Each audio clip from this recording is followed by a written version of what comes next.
하겠습니다. 하나님 떠나면 오늘 세 번째 문제지요. 정신 문제입니다. 첫 번째가 근본 문제. 이게 거의 걸리게 되면 자연히 우상 숭배하는 영적 문제 걸리지요. 그래서 세 번째 오는 문제가 바로 정신 문제입니다. 정신 문제란 말은 우리의 생각과 마음이 마귀에게 눌려있는 상태입니다. 그래서 예수님이 불신자 상태를 진단하셨는데 사도행전 10장 38절에 마귀에게 눌린 모든 자 그랬어요. 그러니까 하나님 떠나 자는 전부 다 마귀에게 잡혀있기 때문에 그 마음과 생각이 눌려 있습니다. 그래서 이제 정신 문제죠. 그럼 정신 문제는 뭐냐? 정신분열, 환각, 또 다중인격 이랬다 저랬다 하는 사람 있죠. 금방 돌변하는 사람. 그 다음에 주의력 결핍, 수면장애, 노이로제 이런 게 전부 다 정신문제입니다. 어떤 사람은 매일 밤에 술을 먹어야만 잠을 자는 사람이 있어요. 그리고 마음의 문제는 뭐냐면 늘 우울하고 불안하고 그리고 신경질이 굉장히 많은 사람. 그 다음에 분노 조절이 안 되는 분노 조절 장애. 자기 감정을 스스로 컨트롤 못하는 그런 사람이 많습니다. 그게 이제 ADHD도 거기에 포함됩니다. 그리고 화병 낸 사람 많이 있죠. 특별히 한국 사람에게만 있는 병이 있습니다. 가슴앓이 병. 한국 사람.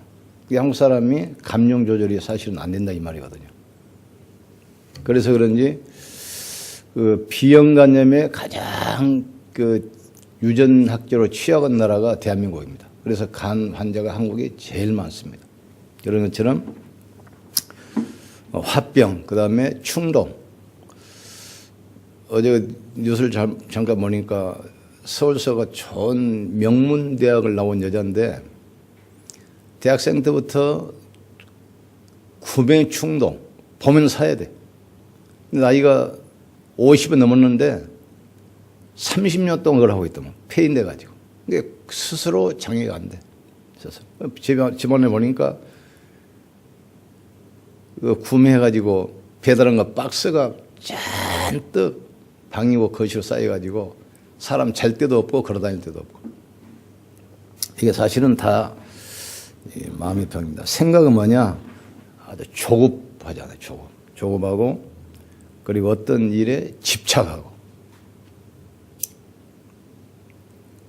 그리고 말 들으면 알아요. 생각이 말이잖아요. 말이 생각이 복잡한 사람이 있습니다. 복잡한 사람. 영양가 없이 복잡한 사람이 있어요. 계속 가만히 있으면 답답하니까 막 말로 때우잖아요. 그 기도하는 사람입니다. 기도 안 하면 말로 때우게 돼 있어요. 그래서 하나님 떠난 인간의 세 번째 문제 정신 문제인데 정신 문제는 마귀에게 생각과 마음과 정신이 눌리는 상태다. 이걸 아시면 돼요. 이게 이제 어떤 사람은 정신으로 어떤 사람은 마음으로 생각으로 사단이 공격합니다.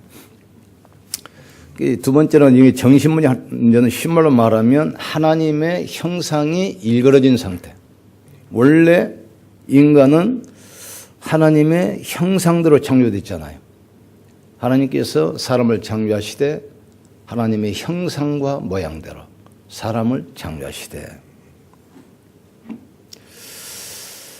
그래서 하나님이 창조하신 원래 인간은 모든 축복을 받은 존재였습니다. 그들에게 복을 주시며 그랬잖아요. 인간을 창조하시고 제일 첫 번째 하신 말씀이 28절입니다. 1장. 그들에게 복을 주시며 가라사대 뭐라고 그랬죠? 생육하고 번성해라. 땅에 충만하라. 땅을 정복하고 다스리라. 모든 축복을 누리는 존재였죠. 그리고 하나님 보시기에도 창세기 1장 30절 보니까 다 만들어 놓고 하나님 뭐랍니까? 보시기에 심히 좋았더라. 하나님 만든 것은 다 인생 최고의 걸작품들입니다. 우리가 볼 때는 키가 크고 작고 하는데 하나님 볼 때는 한 사람 한 사람이 하나님의 최고의 걸작품들, 최고의 작품들입니다. 예술가들이 조각을 하거나 그림을 그리면 어떤 사람은 이것은 좋다, 저것은 좋다, 이 그림은 잘 그렸다, 못 그렸다, 그걸 평가하는데 그 사람이 볼 때는 작품 하나하나가 자기 인생에 담겨 있어요. 제 결혼식 주례를 그 당시 홍익대학교 미술대학과 학장님 하셨는데 한 번은 이제 좀 친하게 지냈는데 자기 화실로 구경하라고 초청하더라고. 그래서 이제 쭉 돌아봤어요. 근데 작품이 뭐 이제 대작, 뭐 중작, 소작 쫙 수백 점이 걸려 있는데 그 중에 하나만 골라라. 내가 자기가 선물을 하겠다. 쭉 돌아보니까 그 설악산을 그린 그림이에요. 그러니까 이제 막 바위도 이렇게 멋있고 뭐 단풍나무 거기다가 이제 달빛은 이렇게 비치고 너무 우리는 이제 그림 대해서 모르니까 그냥 경치가 좋고 좀 이렇게 풍경이 좋으면 그냥 좋은 그림 아닙니까 지금? 그래서 이분이 나 저 그림을 좀 줬으면 좋겠다 했더니 깜짝 놀래더라고요. 아니, 어떻게 이 그림을 달라겠냐. 그래서 경치가 나는 시골에서 살아서 시골스러운 걸 좋아한다. 산이나 이렇게 경치를 좋아한다 그랬더니 그러면 못 준다는 거예요. 한 폭 주기로 했잖아요. 그랬더니 아직 완성이 덜 됐대. 안 주려고. 완성이 덜 됐대. 근데 그 사람들은 어디 이제 산이나 이 경치를 이제 그리려면 우리처럼 막 하는 게 아니고 몇 번 다녀와요. 이제 그것을 생각 속에 담는 거예요. 이게. 생각한다고 생각 속에 담아가지고 와서 처음에는 이렇게 스케치만 대충 스케치만 해요. 그리고 얼마 있다가 또 한 번 가. 그래서 조금 더 완성하고 또 한 번 가가지고 그러니까 그 대작을 그리려면 여러 번 왔다 갔다 해야 돼. 근데 거의 내가 볼 때 거의 완성된 것 같은데 주기 싫으니까 완성이 안 됐다고 다른 걸 고르라는데 다른 것은 마음에 안 들고 그래서 그때 못 가져왔어요. 사실은 우리는 이 그림이 좋다 저 그림이 좋았는데 작가 입장에서 볼 때는 한 그림 한 그림이 그림 한 점 한 점이 그 사람에게는 최고의 작품이야. 자기 모든 걸 그런 것들 하나님께서 우리 인간을 만들 때 하나님의 최고의 걸작품으로 우리를 만드신 겁니다. 근데 이 문제가 이제 아시다시피 창세기 3장 이후로 하나님 떠나면서부터 모든 문제 오기 시작했죠. 하나님 만드신 들짐승 중에 뱀이 가장 강교하니라. 뱀이 여자에게 물어 이르되 하나님이 참으로 동산에 있는 모든 나무 열매를 먹지 말라 하다냐. 여자가 뭐라 그럽니까? 아니라 동산에 있는 모든 나무 열매를 먹되 중앙에 있는 나무 열매는 하나님의 말씀에 보지도 말고 만지지도 말라 하시느니라. 그 열매를 먹으면 너희가 죽을까 하노라 하시느니라. 변일돼요. 2장 17절 보니까 이 선악을 아는 열매를 먹으면 반드시 죽으리라 했거든요. 정령 죽으리라. 그러니까 이제 유혹이 넘어가가지고 이제 언약을 놓쳐버려. 언약을 상실해버려. 붙들고 있었는데 정확한 복음을 몰라. 대충 복음, 적당한 복음. 그래 당하는 거예요. 죽을까 하노라 하시느니라. 그러니까 이제 불신앙 사단이 바로 파고 들어가잖아요. 아니라 너희가 그것을 먹는 날에는 너희 눈이 밝아져서 너희가 선악을 알 줄 아는 것이 하나님처럼 된다고 하나님 생각하셨다. 너희가 그것을 먹는 날에는 너희 눈이 밝아져서 하나님처럼 될 줄 아심이라. 그 불신앙하면 그 틈을 타고 딱 공격하잖아요. 이게 딱 걸리잖아요. 여자가 이제 그 나무를 본 적 벌써 이제 사단 메시지가 들어왔잖아요, 지금. 나무를 본 적 먹음직도 하고 보암직도 하고 지혜롭고 할 만큼 탐스럽기도 한지라. 여자가 그 열매를 따먹고 옆에 있는 남편의 주매 그도 먹으니라. 그러니까 이 말씀을 정확히 붙들고 있어야 돼요. 복음 놓치면 불신앙에 빠지고 그 불신앙의 틈을 사단이 공격해요. 오늘날 한국과 전 세계 재앙 오는 이유가 뭡니까? 복음의 유일성, 오직을 놓쳤어요. 교회가 그리스도 이야기하잖아요. 예수님 이야기합니다. 그런데 어떻게 하냐? 오직이 아니에요. 오직이 아니라 말이에요. 저는 그 WCC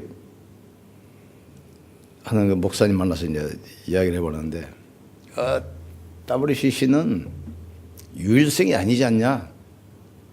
뭐 종교 이 사람들하고 합치면 되냐 그랬더니, 이제 말은 그러게도 그게 아니고 친에게 진화해야 전도하니까 같이 가야겠다. 예. 속으면 안 됩니다. 유일성. 하나님 떠나서 이제 어떻게 됩니까? 하나님 떠난 인간은 그 수준이 짐승처럼 되어버려요. 의식주, 눈에 보이는 것, 육신적인 것에 매여서 인생을 살아가게 돼요. 동물 한국 보세요. 하루 종일 뭡니까? 뭐 사냥하는 것밖에 없잖아요. 먹고 쉬고 자고 먹고 쉬고 자고 이거밖에 없어요. 인간이 복음 놓치면 짐승 수준 돼버려요. 짐승 수준. 비참하게 되죠. 자, 그러면 우리가 인생 문제, 인생의 짐 어떻게 해결하면 되겠습니까? 끝이 보이지 않는 인생의 무거운 짐, 우리는 주님께 맡게 됩니다. 올라왔죠? 수고하고 무거운 짐진 자들아 다 내게로 오라. 내가 너희를 쉬게 하리라. 맡기면 돼요. 전에 우리 김동 목사님 아들 장가버리는 거 보니까 사모님 답답하잖아요. 뭐 이것도 준비하고 저것도 준비하려는데 목사님 태평에 관심도 없어. 그러니까 사모님이 그랬어요. 완전 세상에 자식 장가 간다는데 그렇게도 관심이 없냐. 좀 먹어도 필요 못도 필요. 그래서 목사님이 나는 다 맡겼으니까 나한테 따지지 말고 하나님께서 이야기하라고. 하나님께 맡기면 돼요. 다 맡기를 지르면 총납니다. 가장 먼저 그 예수 그리스도가 내 인생의 주인이 되면 됩니다. 세상에 신이라 불리는 많은 신이 있고 많은 주가 있으나 우리에게는 한 하나님, 한 주 예수 그리스도가 계시니 만물이 그로 말미암아 지어졌고 우리도 그로 말미암아 있느니라 그랬어요. 그리고 그리스도가 인생의 주인이 됐으면 어떻게 됩니까? 이는 맡기면 돼. 주인에게 맡겨야죠. 그리스도께서 내 인생의 주인이 되면 그 주인께 내 인생의 모든 짐을 다 맡기면 돼요. 수고하고 무거운 짐자들아 다 내게로 오라. 내가 너를 쉬게 하리라. 맡기면 짐 보따리 가벼워집니다. 이는 내 멍에는 쉽고 내 짐은 가벼움이니라. 그때 이제 주께 맡기면 우리가 쉼을 얻게 돼요. 이때 주님께서 우리 짐을 대신 짊어주십니다. 날마다 우리 짐을 지시는 주 곧 우리의 구원 하나님을 찬송할지어다. 이 보니까 이 시편 68편 19절에 보니까 맡기면 날마다 주님이 우리 짐을 짊어주신다겠어요. 우리 짐을. 이때부터 우리의 이제 정신, 마음, 생각, 짐 보따리가 가벼워지기 시작합니다. 그래서 우리가 마지막으로는 이제부터 이제 그때부터 감사가 시작이 돼. 뭐 답답한데 어떻게 감사가 됩니까? 그리스도를 내 인생의 주로 알고 그분께 내 모든 짐을 맡기면 내 인생이 쉽고 가벼워져. 가벼워져. 이때부터 진정한 감사 신앙생활이 시작되는 겁니다.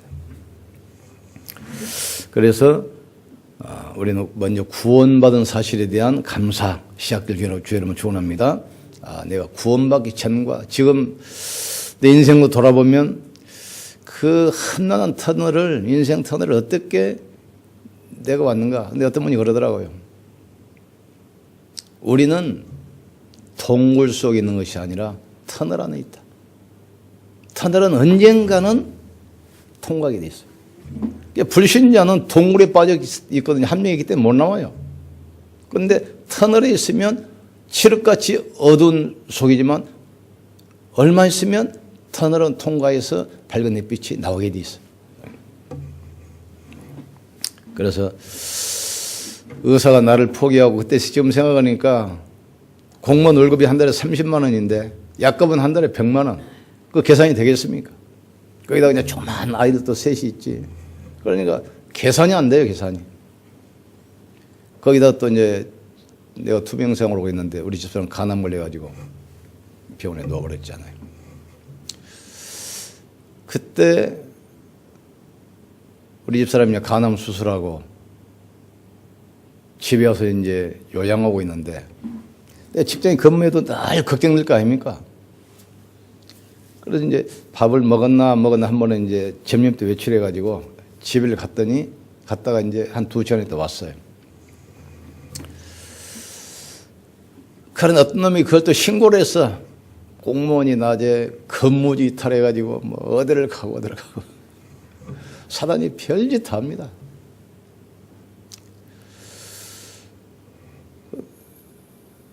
그래서 해명을 했지. 내가 일부러 내 개인적인 목적을 가지고 간 게 아니고 우리 집사람 간암 수술해가지고 태어난 지 며칠 안에 집에 있는데 답답해서 잠깐 보러 갔다 왔다 해명을 했는데 나중에 알고 보니까 내가 제일 사랑하고 믿던 내 바로 부하직원 요놈이 고발한 거야. 그때 근데 초신자인데 초신자 때가 믿음이 훨씬 좋다니까 원수를 미워하지 말고 사랑을 하겠지.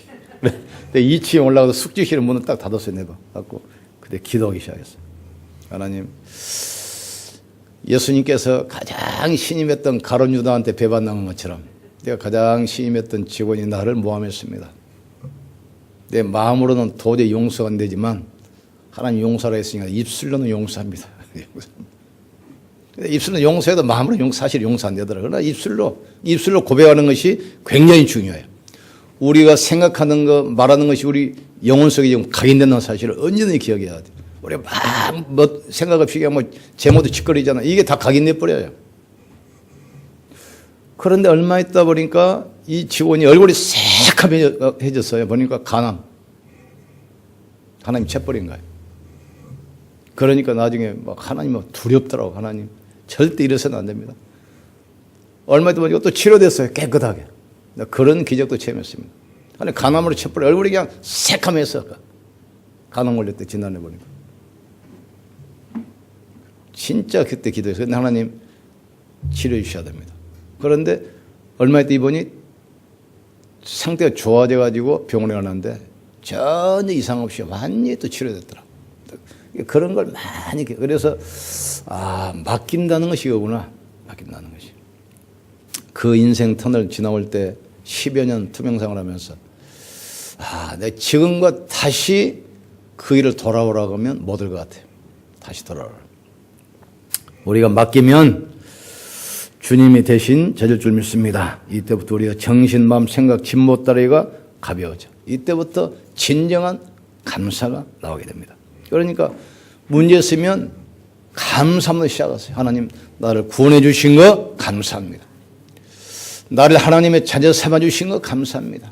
하나님께서 나와 함께 하시는 거 감사합니다. 예, 감사하세요. 감사할 때 하나님께서 우리의 마음과 생각을 지을 줄 믿습니다. 아무것도 염려하지 말고 네 구할 것을 감사함으로 하나님께 아뢰라. 그리하면 모든 지역에 뛰어난 하나님의 평강이 네 마음과 생각을 지킬 것이다. 그러니까 하나님 떠난 문제, 세 번째로는 정신 문제, 마귀에게 눌린 상태. 그래서 우리는 그리스도를 내 인생의 주인으로 삼고 그 주인께 모든 걸 맡기고 감사할 때 우리 마음과 생각과 이 정신 가볍고 기쁘고 신나는 인생 될 줄 믿습니다. 기도합시다. 하나님, 수고하고 무거운 짐진 자들아 다 내게로 오라. 내가 너를 쉬게 하리라 말씀했사오니 하나님 떠나면 우리의 정신은 마귀에 눌릴 수밖에 없고 이때 정신 문제, 마음의 상처, 생각 올 수밖에 없습니다. 하나님, 인생의 수고하고 무거운 짐을 주님께 맡기게 하여 주시옵소서. 예수 그리스도가 내 인생의 주인 되게 하여 주시옵소서. 우리 모든 짐을 주님께 맡기면 쉼 얻게 될 줄 믿습니다. 날마다 맡기면 주님이 우리를 세밀하게 돌봐줄 줄 믿습니다. 맡기면 내 짐을 주님이 대신 짊어주실 줄 믿습니다. 우리의 정신, 마음, 생각의 짐보따리가 가벼워질 줄 믿습니다. 감사가 시작되게 하여 주시옵소서. 예수님 이름으로 기도합니다. 아멘.